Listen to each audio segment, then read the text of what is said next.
गुरुर्ब्रह्मा गुरुर्विष्णु गुरुर्देवो महेश्वरः गुरुः साक्षात् परब्रह्म तस्मै श्री गुरवे नमः।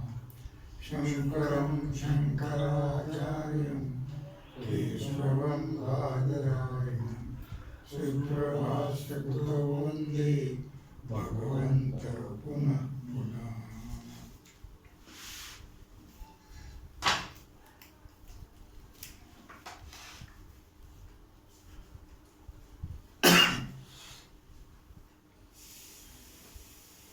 विचारसागर रहस्य तरंग चौथा हेडिंग 24वी मिथ्या जगत प्रतीतीच्या निवृत्तीचा उपाय पाठ क्रमांक 35।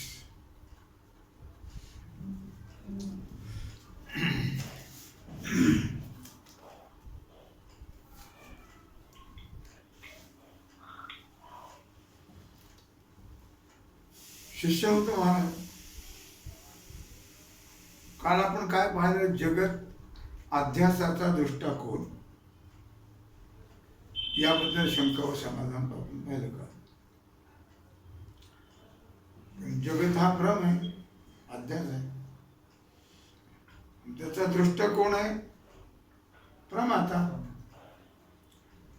आता मिथ्या जगताविषयी जगत प्रतीतीच्या निवृत्तीचा उपाय। जगताविषयी मिथ्यात्व निश्चय झाला तरी जोपर्यंत त्याची प्रतीती येते तोपर्यंत दुःख निवृत्त होत नाही। आपल्याला माहिती आहे आता जगत कसं आहे, एवढंच माहिती आहे काय? मग जरी मिथ्यात्वाचा निश्चय झाला, आपला तर निदान जिज्ञासूचा जरी निश्चय झाला जगत मिथ्या आहे, पण प्रतीती येते ना त्याची। मग जोपर्यंत प्रतीती येते तोपर्यंत दुःख निवृत्त होत नाही। जसं स्वप्न मिथ्या आहे की नाही हे सगळ्यांनाच माहिती आहे, याला काही जिज्ञासूची गरज नाही। स्वप्न मिथ्या आहे कोणी सांगेल? असं ठाऊक असून सुद्धा ज्याला भयानक स्वप्न पडूच नयेत असं वाटतं, काही काही लोक खूप विचित्र स्वप्न पडत, ते भीतात स्वप्नामध्ये। मग असे भयानक स्वप्न पडूच नयेत असं वाटतं, तो त्याच्या निवृत्ती करता जपादी साधनही करतो, नाही का? त्याप्रमाणे हा दुःखरूपी जगतभास निवृत्त होण्याकरता किंवा तो जगतभास मला होऊच नाही असं वाटतं, म्हणून संसार निवृत्तीची इच्छा मला होते। याला काहीतरी उपाय सांगा ना। काय अशी प्रार्थना आहे, लक्षात आलं का? जगतभास मला होऊच नाही, जगतभास झाला नाही की दुःख होणार नाही। श्रीगुरु म्हणतात, ज्याला भयानक स्वप्न पडूच नयेत असं जर वाटत असेल तर त्याला सोपं औषध आहे, त्याने नेहमी जागे राहा। म्हणजे स्वप्न पडणं तर स्वप्न काय चालतं चालतं पडतं काय? झोपेमध्ये पडतं ना, झोप घेऊच नाही ना। हा जपादिकापेक्षाही एक उत्तम उपाय आहे। त्याप्रमाणे ज्याला जगतादी संसार दिसूच नाही असं वाटत असेल त्याने आपल्या ब्रह्मरूप आत्मज्ञानाची जागृती नित्य ठेवावी। कळलं? मी ब्रह्म आहे अशी जागृती नित्य ठेवावी। आणि हे साधन आम्ही तुला मागेच सांगितले, तू ब्रह्म आहेस, असा त्याला उपदेश केलाय. मग त्या वाक्यातील शब्दशक्तीनेच मी सच्चिदानंद ब्रह्म आहे असा बोध तुला उत्पन्न झालाच पाहिजे.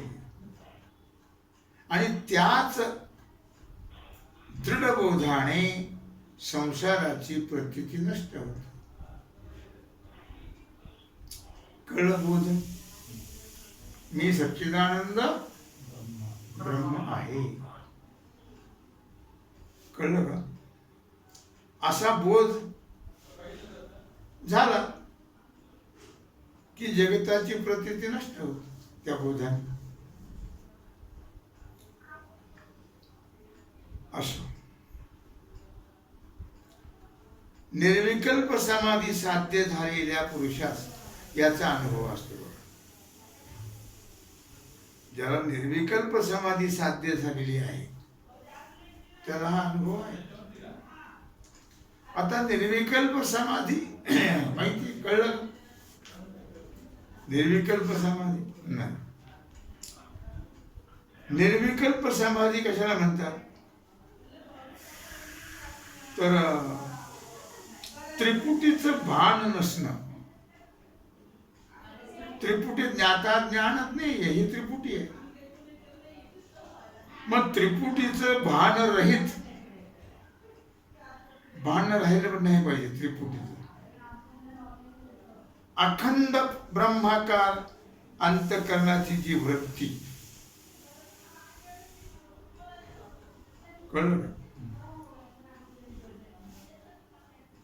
आणि अशा किंवा वृत्तीची जी स्थिती, अखंड ब्रह्माकार वृत्तीची जी स्थिती, तो निर्विकल्प समाधी.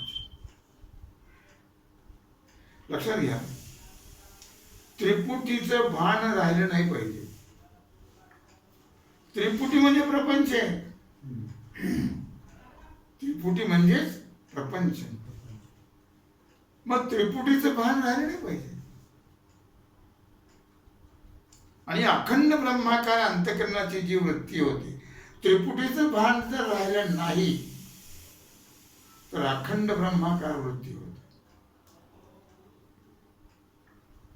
आणि अशी जी स्थिती आहे त्या स्थितीला म्हणतात निर्विकल्प समाधी. कळलं? समाधी हे शब्दाचा अर्थ ध्यानस्थ बसा असणार आहे. जेव्हा सगळं चालू राहणार, फक्त वृत्ती नाही पाहिजे, समाधी नसतो म्हणून. हो, अखंड ब्रह्माकार वृत्ती झाली पाहिजे. बाकी तर चालूच राहणार. म्हणजे त्याचे जे वृत्ती आहे, म्हणजे असं डोळे झाकून बसणं म्हणजे समाधी असं नाही, असं म्हणा. अंतःकरणाची वृत्ती तशी होणे. आता समाधी कशाला म्हणतात? व्युत्थान संस्काराचा तिरस्कार होऊन निरोध संस्काराची प्रगटता झाली पाहिजे. निरोध म्हणजे अंतःकरणाचा एकाग्र जो परिणाम, अंतःकरणाची एकाग्र स्थिती होणं, त्याचं नाव समाधी आहे. मग समाधीच प्रकार आहे, सविकल्प निर्विकल्प. तेव्हा इथं काय म्हटलं आपल्या पाठामध्ये की निर्विकल्प समाधी साध्य झालेल्या पुरुषास याचा अनुभव येतो. कशाचा? मी सच्चिदानंद ब्रह्मरूप आहे, हा अनुभव त्याला येतो. निर्विकल्प समाधी त्रिपुटी रहित होणं. त्रिपुटी रहित होऊन पुन्हा काय होणं? मी सच्चिदानंद घन ब्रह्म आहे अशी वृत्ती होणं. आणि त्या वृत्तीची जी स्थिती, तिला निर्विकल्प समाधी. लक्षामध्ये असो, संसार दुःख निवृत्तीला या वाचून दुसरा उपाय नाही, हाच उपाय आहे. निर्विकल्प समाधी प्राप्त हो. आलं लक्षात? म्हणजे त्रिपुटी रहित भान होणं म्हणजे प्रपंचाचं भानच नाही. आणि मी सच्चिदानंद घन ब्रह्म आहे अशी वृत्ती होणं. मग त्या वृत्तीच्या स्थितीला निर्विकल्प समाधी म्हणतात. आणि मग असा निर्विकल्प समाधी ज्याला साध्य झालेला आहे अशा पुरुषाला याचा अनुभव असतो. संसार दुःख निवृत्तीस या वाचून दुसरा उपाय नाही. कळलं का? लक्षात आलं का तुमच्या? असे सर्व थोर थोर ऋषी मुनी व साक्षात वेद आपल्या मुखाने सांगत आहे. लक्षात. आता 25 हेडिंग. जीवब्रह्माच्या अभेदाविषयी शंका. हेडिंग लक्षात आलं का? जीवब्रह्माच्या अभेदाबद्दल शंका. शिष्य म्हणतो महाराज तुम्ही आता काय सांगितलं? तुझा आत्मा सच्चिदानंद ब्रह्मरूप आहे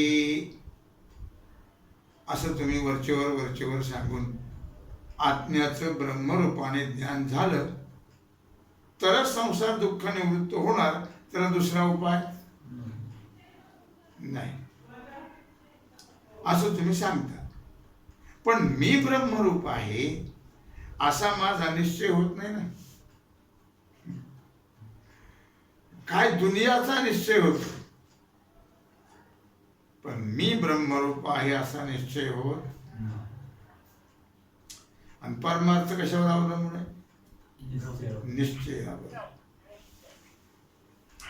कारण जीव आणि ब्रह्म यात भेद आहे. कोणी काही म्हणलं तर आपण धरून बसतो ते. पण मी ब्रह्म हे धरत नाही. मला तू असा म्हणला, मला तू असा म्हटला, तू तसा नाहीच कशाला लावून घ्यायचे? मी कोण आहे? मी सच्चिदानंद ब्रह्मरूप आहे. पण तसा निश्चय होत नको ते लावून घेतो आपण आणि त्याचं चिंतन करत असत्याने मला म्हणावं का? असत्याने मला म्हणावं का? पण असा निश्चय करत नाही. कारण जीव आणि ब्रह्म यात भेद आहे असं मला वाटतं. तो म्हणतो जीव आणि ब्रह्म यात असं मला वाटतं. अर्थातच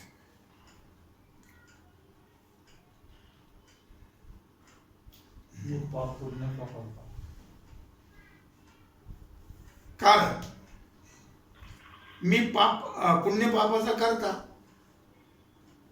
संसार दुःखाचा भोगता, जन्म मरणाची धर्मवान असा असून संसार निवृत्तीची इच्छा मला आहे. ब्रह्माच्या ठिकाणी पुण्य पापादी कोणतेही धर्म नाही आणि त्याला संसार निवृत्तीची इच्छा पण नाहीये. अशा रीतीने माझं व ब्रह्माचं स्वरूप अत्यंत विरुद्ध असता ब्रह्म आणि मी एकच आहे असा निश्चय कसा काय होईल? हे तर विरुद्ध धर्म आहे सगळे. ब्रह्माच्या ठिकाणी काहीच नाही संसार दुःख आणि जीवाच्या ठिकाणी आहे आणि तुम्ही म्हणतो ब्रह्म जीव एकच आहे. कसं निश्चय होईल? जीव ब्रह्म नाफा शक्य आहे. माझ्या आत्म्याच्या ठिकाणी काय? माझ्या आत्म्याच्या ठिकाणी हे कोणते धर्म नाहीत असं जे आपण मागे सांगितलं आहे ते मी विसरलो असं नाही. पण हे सर्व धर्म माझ्या ठिकाणी भासतात आणि ब्रह्माच्या ठिकाणी भासत नाही. इतका तरी भेद राहणारच. आता हे धर्म भासून घेतले का भासले? भासून घेतले ना, लावून घेतले. दुसरा संशय असा आहे की वेदामध्ये एकाच बुद्धिरूप वृक्षाच्या ठिकाणी दोन पक्षाची कल्पना करून त्यापैकी एक कर्मफल भोगता आणि दुसरा शुद्ध असंग भोगरहित असून कर्मफलाच्या भोगत्याला प्रकाशक आहे. कळलं? असं सांगितलेलं आहे. मग या रूपकाने वेदाने असं प्रतिपादन केलं की कर्मफल भोगता कोण आहे? जीव आहे. आणि शुद्ध असंग प्रकाशक ब्रह्म आहे. यावरून विरुद्ध धर्मवान जीव आणि ब्रह्म यांचं एकत्व वेदालाही मान्य नाही. तिसरं शंका अशी आहे की वेदाने कर्म उपासनेचे पुष्कळ प्रतिपादन केले. ते ब्रह्मात जीवाचा किंवा जीवात ब्रह्माचा अंतर्भाव केल्यास सांगता येणार नाही. कळलं? ब्रह्म उपास्य आहे आणि जीव उपासक आहे. ब्रह्मस्वरूपामध्ये जीवाचा अंतर्भाव जर म्हटलं तर कर्म किंवा उपासनेचा अधिकारीच नाहीसा होईल. आणि जीवात ब्रह्माचा अंतर्भाव म्हटलं तर उपास्य नाहीच होईल. या योगाने वेदाने प्रतिपादन केलेल्या कर्म उपासनेला निष्फलत्व येणारच. आणि वेदाला निष्फलत्व मानणं सिद्धांत मताला इष्ट नाही. अशी आहे शंका. किती शंका घेतल्या? 3 घेतल्या. आता हेडिंग 26. पूर्वमीमांसेत ईश्वराचा अनंगीकार व सिद्धांत मतात ईश्वराचा सकारण अंगीकार. कारणासह असं शिष्य बोलत असताना कोणी पूर्वमीमांसक त्या शिष्याला आपलं मत सांगू लागला. हा तिसराच आला. तो म्हणतो, अहो कर्मफल दाता परमात्मा ईश्वर म्हणून तुम्ही जो स्वीकारता त्याची आवश्यकताच नाही. तो ईश्वर मानतच नाही. कारण जो जे कर्म करतो त्याचं फल त्याला ते कर्मच देत.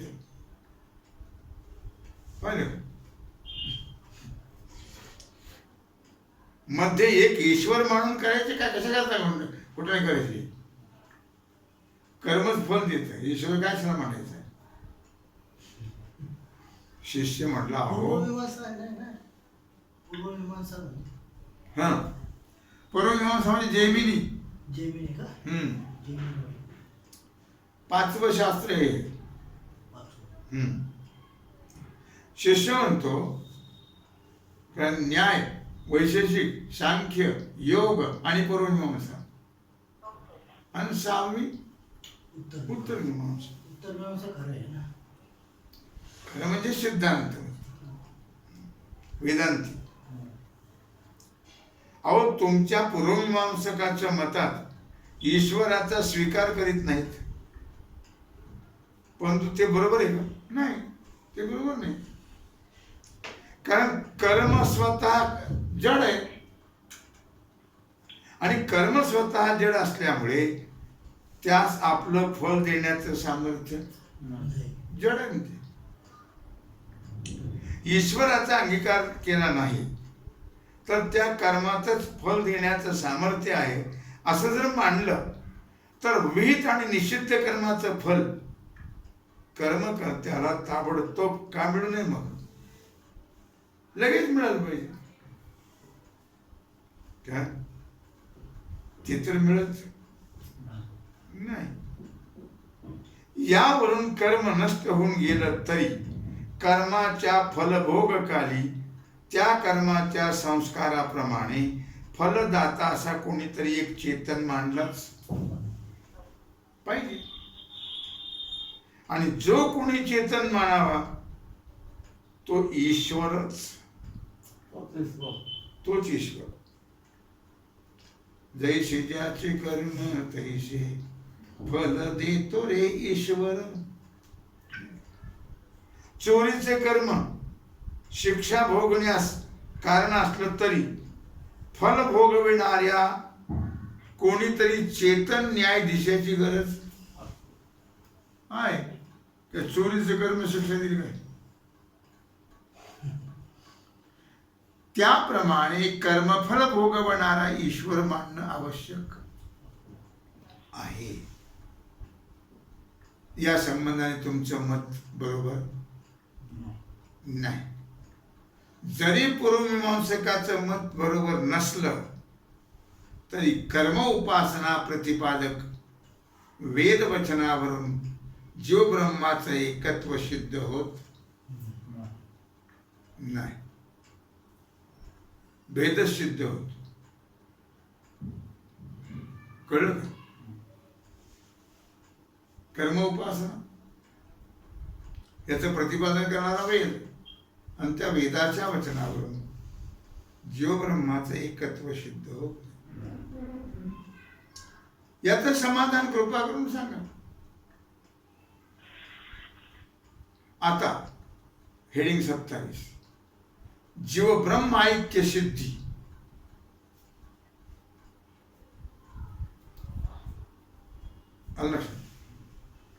हे काय म्हणले एकत्व सिद्ध होत नाही.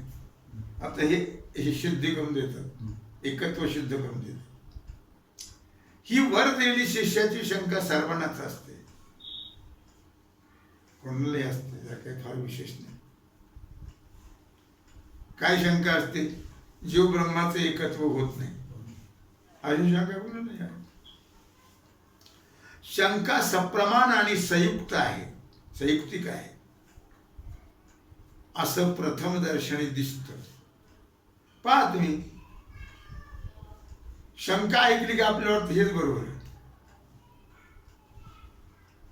केव्हाही तुम्ही शंका ऐका की वाटतं तेच बरोबर आहे, शिष्याचं म्हणणंच बरोबर आहे. प्रथमदर्शनी असं वाटतं की बा हे योग्य वाटतं बरं का. कारण ब्रह्म आणि ईश्वर हे दोन शब्द एकार्थवाचीच आहेत. त्यालाच ब्रह्म म्हणतात, त्यालाच ईश्वर म्हणतात, ते दोन नाही आहेत असं पुष्कळ लोक समजतात बरं का. ईश्वर वेगळा आणि ब्रह्म वेगळा आहे. माया उपाधिवान ईश्वर आहे आणि ब्रह्म निरुपाधिक आहे, व्यापक आहे सर्व. आणि कर्म उपासना प्रतिपादक वेद वचनावरून त्यांचा जीव ब्रह्मामध्ये भेद निश्चय दृढ होतो. परंतु कुटस्थ चैतन्य, जीव चैतन्य, ईश्वर चैतन्य आणि ब्रह्म चैतन्य या चौघांचे स्वरूप आणि भेद यथार्थ लक्षात आला म्हणजे शिष्याने केलेल्या वेदवाक्याच्या अर्थात कशी चूक होत आहे हे, किंवा हल्ली लोक कसं चुकतात हे नक्की समजून येईल. अरे लक्षात, याकरता श्रीगुरु दृष्टांतपूर्वक चैतन्याचे 4 प्रकारचे भेद सांगून नंतर जीव ब्रह्मामध्ये कसा अभेद आहे हे समजून सांगतील. श्रीगुरु म्हणतात, हे शिष्य, तुझी शंका निवृत्त करण्याकरता एका चैतन्याचे 4 प्रकार करून सांग. पण त्यांची स्वरूपे कळणं कठीण असल्यामुळे अगोदर आकाशाचे 4 भेद सांगणं आवश्यक आहे. अगोदर दृष्टांत सांगतात. ते आकाशाचे 4 भेद लक्षात आले म्हणजे चैतन्याचे 4 भेद लवकर लक्षात. ते आकाशाचे 4 भेद असे आहेत. हेडिंग 28 आकाशाचे 4 प्रकार: घटाकाश, जलाकाश, मेघाकाश आणि महाकाश. चैतन्याचे 4 प्रकार कळण्याकरता हा दृष्टांत दिला आकाशात. 4 प्रकारचे आकाश. आता आपण व्यवहारात त्याला मडकं किंवा तांब्या म्हणतो, त्याला संस्कृत भाषेत घट म्हणतात. घट, त्यात पाणी मावतं. त्या घाटात जितका अवकाश आहे, मोकळी पोकळ आहे त्या घाटात, त्याला अवकाश म्हणतात. अवकाश म्हणजे आकाश, पोकळी म्हणजेच आकाश. असेल तितकं त्यात पाणी मावतं. मग जेवढी पोकळी असेल तेवढं त्यात पाणी बसेल. जास्त घालू लागल्यास मावेल का? नाही मावणार. कारण त्यात जास्त अवकाश म्हणजे आकाश नसतं, म्हणजे पोकळी नसते. जेवढी पोकळी तेवढं पाणी बसेल. याला म्हणतात घटाकाश.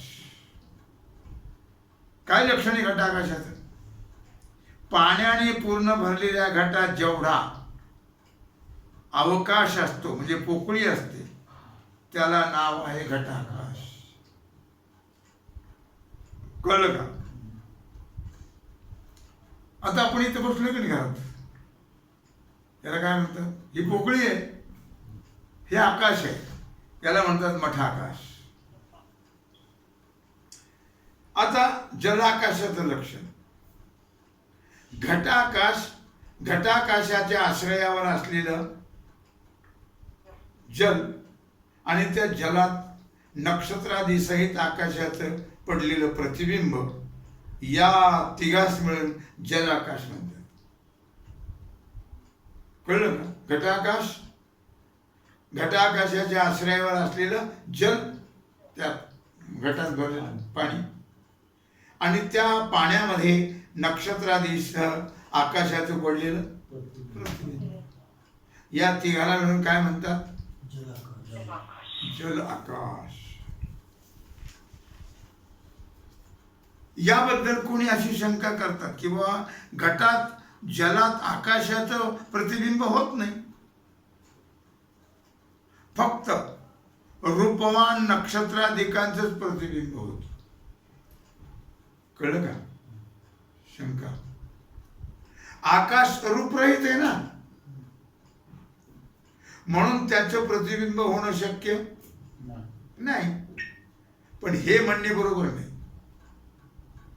कारण घटातील जलात तर जर आकाशाचं प्रतिबिंब नसेल, तर गुडघ्या इतक्या थोडक्या पाण्यात जी विस्तीर्णता आणि गंभीरता अनुभवाला येते, ती कुठली मग?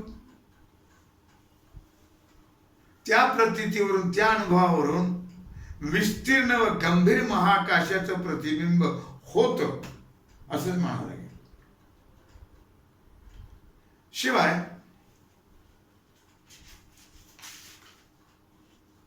पाणी आणि नक्षत्रे, चांदणे, यांचे मधील आकाशाचे प्रतिबिंब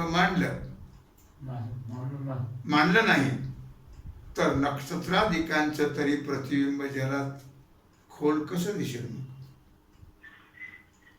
पाहते पाण्याजवळ उभं राहिलं की असं वाटतं ते खोल असे नक्षत्र दिसतात. ते कसं काय दिसेल मग? शिवाय रूपवान पदार्थाचंच प्रतिबिंब होतं आणि असा नियम नाही. कारण शब्द हा रूपरहित आहे, मग त्याचं रूपरहित आकाशाच्या ठिकाणी प्रतिध्वनी रूप प्रतिबिंब होतं की नाही? होतं. हे प्रत्यक्ष आहे. एकंदरीत घटाकाश, त्याच्या आश्रयावर असणारं जल आणि त्या जलामध्ये आकाशाचं प्रतिबिंब, या तिघांचं नाव आहे जल आकाश. कळलं?